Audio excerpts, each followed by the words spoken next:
In a world filled with so much noise, it's nice to step away every once in a while and reset. This is what has made cozy games a much more popular genre over the past few years. There is nothing quite like diving into a game that makes you feel at home. However, I've also noticed that as the genre has picked up in popularity, the market has become saturated with games that may or may not be worth your money. Today, I invite you to join me as I give my honest reviews on these top 10 cozy games. Alright, let's talk about Story of Seasons: A Wonderful Life. This remake takes you back to the charming Forgotten Valley where you inherit your father's farm. It's a classic life sim where you farm, fish, build relationships, and raise a family. 100% a nostalgic pick for me, as it probably is for many others. Going back to this game feels like a homecoming. My brother and I were obsessed with the original. I mean, we ditched Legend of Zelda Majora's Mask, and that's saying something. For this farming sim, it was our game. So when the remake dropped, I was beyond excited. But let's be for real, as much as I loved the original game as a kid, it's not all sunshine and rainbows. If you're new to the series, you might hit a few roadblocks. Marvelous, the developers behind A Wonderful Life, try to make the game feel more up to date with other games in the genre that are currently on the market. However, the game's mechanics feel like a relic of the past. It's like trying to play an NES game with today's standards. I mean, they were groundbreaking in 2006, but now it's just meh. It's a shame because the core of the game, farming, building, relationships, and watching your town grow, is still a lot of fun. It's like trying to wear your favorite childhood jeans as an adult. They're comfy, but they don't quite fit right. Don't get me wrong, I love tending my virtual farm and building relationships, but the gameplay feels a bit stale. The biggest draw to this game was always the aging system. As a child, I could never get to the last chapter, as the thought of what would inevitably come was just too sad to bear. However, as an adult, watching your character grow old and your town evolve feels really rewarding. But therein lies the problem as well. Now that I am an adult, pacing with the game was a real issue. They did try to fix this by making each chapter only a year long, but it's still a while you're putting into the game, and at times the game can feel about as interesting as watching paint dry. I mean, I get it, slow life and all that, but sometimes you just want to fast forward to the good parts. While Story of Seasons: A Wonderful Life is a delightful trip down memory lane for fans of the original, it's a game that's stuck in the past in some ways. If you're looking for a relaxed, heartwarming experience and don't mind a slower pace, this remake is definitely worth checking out. But if you're craving a more dynamic and modern farming sim, you might want to explore other options. Rune Factory 5 is another game that suffers from a progression issue. Previous installments of the game were amazing, however, just like with its counterparts Story of Seasons and Harvest Moon, it feels like a game that had at one point been the best on the market, but is now past its prime. It's got all the pieces of a great puzzle, but they just don't quite fit together. Players take on the role of an amnesiac protagonist who becomes a seed ranger in the town of Rigbarth. The game throws you into the sleepy little town and says, hey, be a farmer, a fighter, and a friend. And you know what? I was into it. Farming, fighting monsters, and making new pals? Count me in! On the plus side, Rune Factory 5 delivers all the elements that we've come to expect. The characters are actually pretty cool, and their stories are engaging. Farming and whacking monsters is satisfying enough, and raising those little monster buddies is adorable. However, Rune Factory 5 is plagued by performance issues, especially on the Nintendo Switch. The game stutters and loads at incredibly slow paces at times, which can make a game that already has an excessively long day cycle feel even longer. These technical hiccups are a real buzzkill. Plus, while the town is charming, the world outside feels as empty as a forgotten toy chest. It's like they focused all their energy on the town square and forgot about the rest of the world. The game's focus on younger marriage candidates is also a real bummer. It feels like they missed a huge opportunity to create some interesting and diverse relationships. I mean, where's the mature mysterious stranger or the quirky older villager that you can marry? The characters are cute, don't get me wrong, but I wanted more options. We live in a world now where it's not just enough to have good mechanics and a fun story. The characters absolutely matter, and as of now, other games do it better. This is by no means saying that the characters in this game are bland, but we are moving in a direction where we have an aging population in the genre now, and it would be nice to see that represented. There's no excuse not to have characters that exist on a spectrum that everyone can enjoy. It is just as easy to create marriage candidates for 30-year-olds as it is to create them for those in their late teens.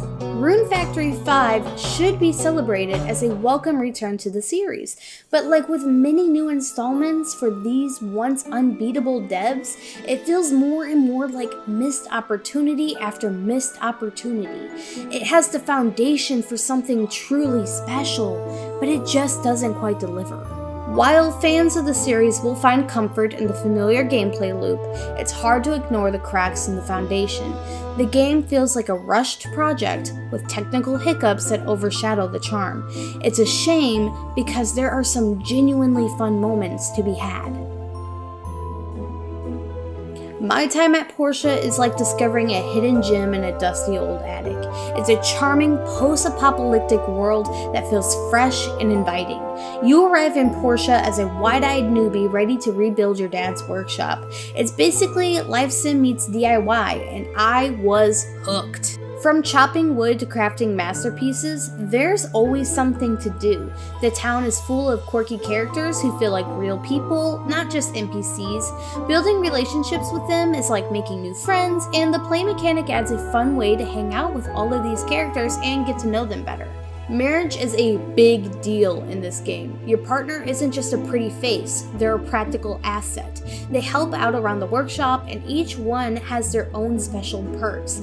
It's like having a built-in assistant who's also your soulmate. Who wouldn't want that? But, like any good thing, there's always a catch. Performance issues, especially on the Switch, cause some major issues. My game would crash almost every other day, and the load times were insufferable. I would literally cry when the game would crash. That was by far the most frustrating thing, and I don't really think it was the game's fault as much as the Switch itself has some really bad performance issues as games have gotten more and more girthy. Speaking of gameplay, I did feel the romance system needed a little TLC. It's already difficult enough to get to friend status, so trying to date someone felt like pursuing someone playing hard to get, but in a less exciting way. My time at Porsche added a lot of new progressive ideas for the genre. It just needed some tweaking here and there to really make it a great mechanic. Despite its flaws, my time at Porsche is like that guilty pleasure you can't stop binging. It's addictive, charming, and just plain fun. Between building your dream workshop, exploring the world, and making friends for life, there's always something to keep you entertained. It's the kind of game that sucks you in and doesn't let go. Story of Seasons, Friends of Mineral Town is a nostalgic trip back to the series' roots. You inherit your grandpa's farm and dive into the classic farming sim life, planting crops, raising animals, and building relationships. The game is a charming throwback with a fresh coat of paint. The art style is cute, and the gameplay loop is as addictive as ever. Tending to your farm and building relationships with the villagers is pure bliss. Plus, the remake gives you the ability to marry someone of the same sex, a major win for a genre that has a major fan base that identify as LGBTQ+. But, let's be real. Just like with A Wonderful Life, this game's age shows as well. Some of the mechanics feel outdated, and new players might get bored quickly. It's like trying to play an old NES game expecting a PS5 experience. The nostalgia factor is strong, but it might not be enough to carry the game for everyone. For fans of the original game or those craving a slower-paced nostalgic experience, Friends of Mineral Town is a cozy retreat, but it might leave new players wanting more. My time at Sandrock is a desert oasis in a sea of similar games. It's more than just a game. It's a world you get lost in. You arrive in this struggling town as a wide-eyed builder with big dreams. Your mission? To rebuild the place from the ground up. Armed with a hoe, a hammer, and a hopeful heart, you dive into a world of farming, crafting, and adventure. The game cleverly drip-feeds challenges and rewards, keeping you hooked for hours. And let's not forget the colorful cast of characters, each one a unique flavor in this desert oasis. From farming to fighting, crafting to exploring, there's always something to keep you busy. The characters are so well developed. I felt like I was hanging out with old friends. I laughed, I cried, I even felt a pang of sadness when the game ended. It's rare for a game to make me feel this invested. The world of Sandrock is vibrant and full of life. You'll find yourself losing track of time as you get caught up in the daily grind of running your workshop, building relationships, and uncovering the town's mysteries. It's the kind of game that makes you feel like you're part of something special.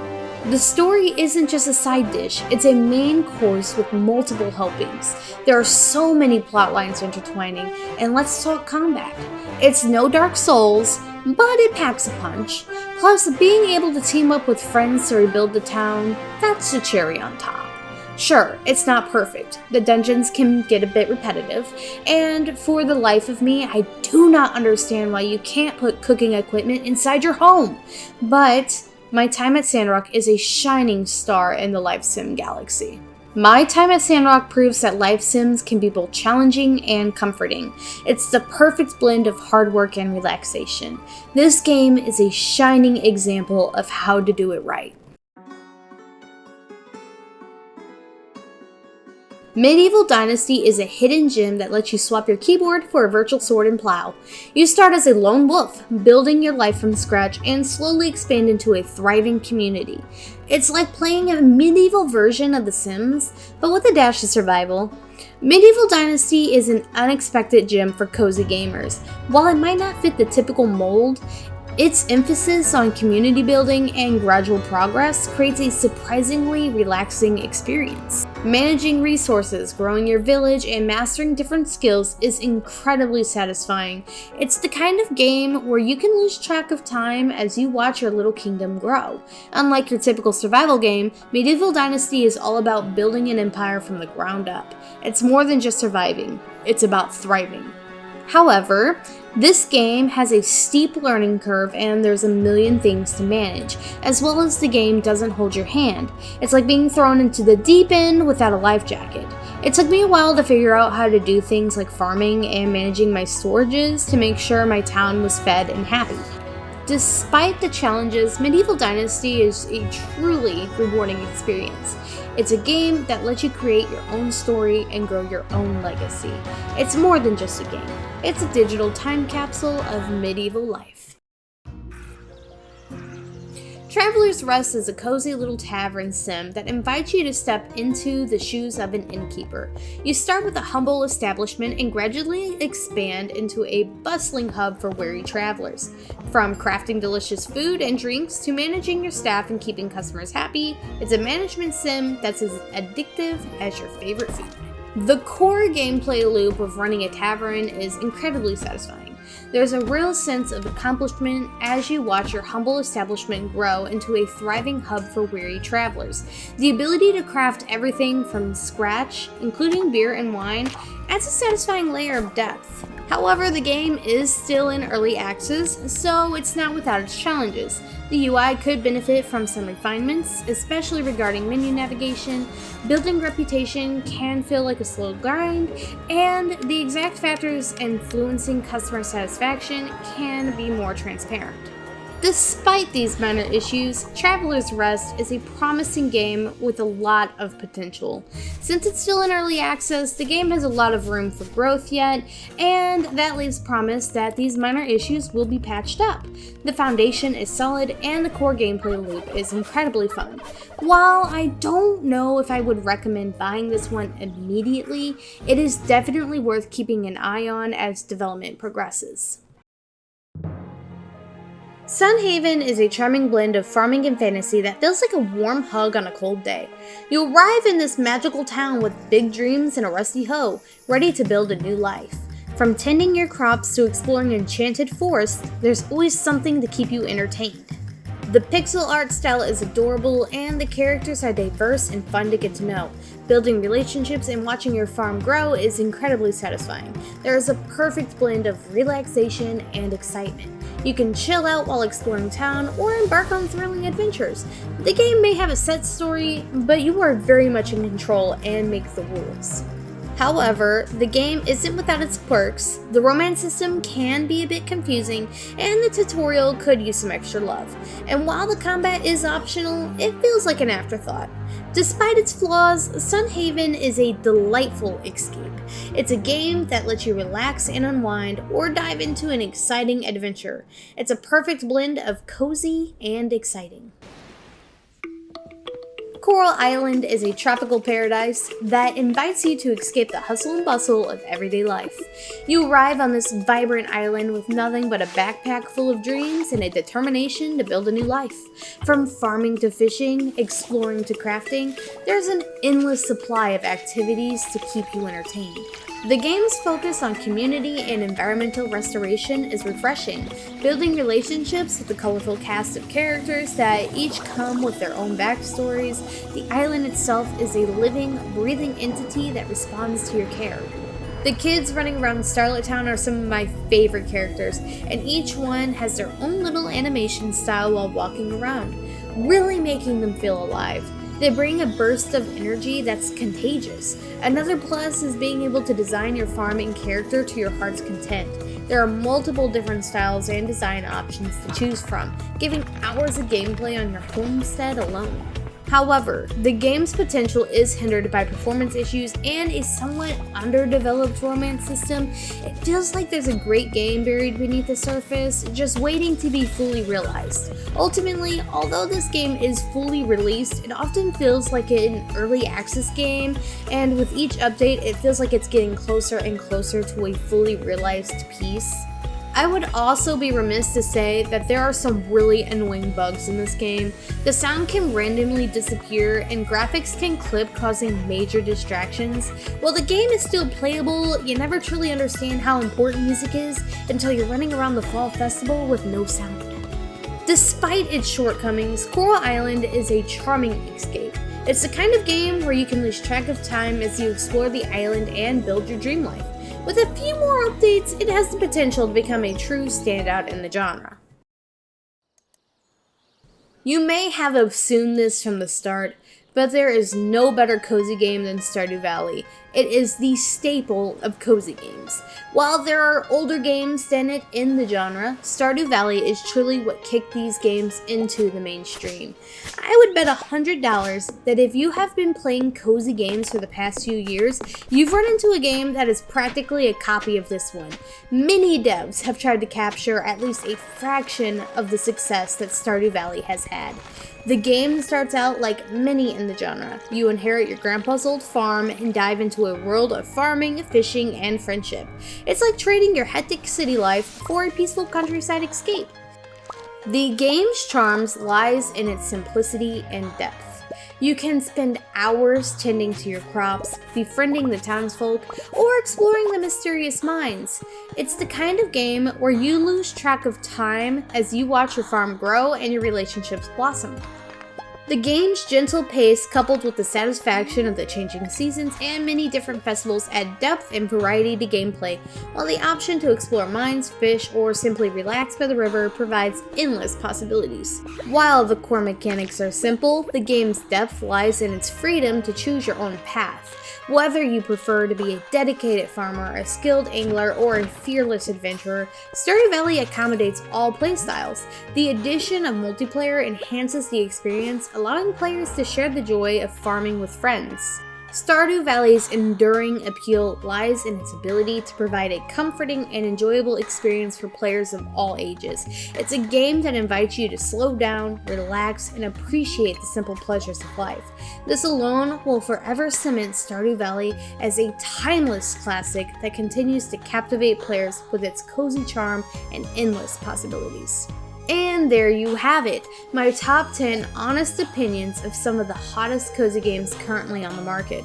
From rebuilding civilizations to tending virtual farms, these games offer a much needed escape from the hustle and bustle of everyday life. While you're looking for a relaxing escape or an exciting adventure, there is a cozy game out there for everyone. So grab a blanket, a warm drink, and dive into one of these amazing titles. What's your favorite cozy game? Let me know in the comments below. Don't forget to like, share, and subscribe for more cozy game content. Thanks for watching, and I'll see you all in the next one. Bye-bye!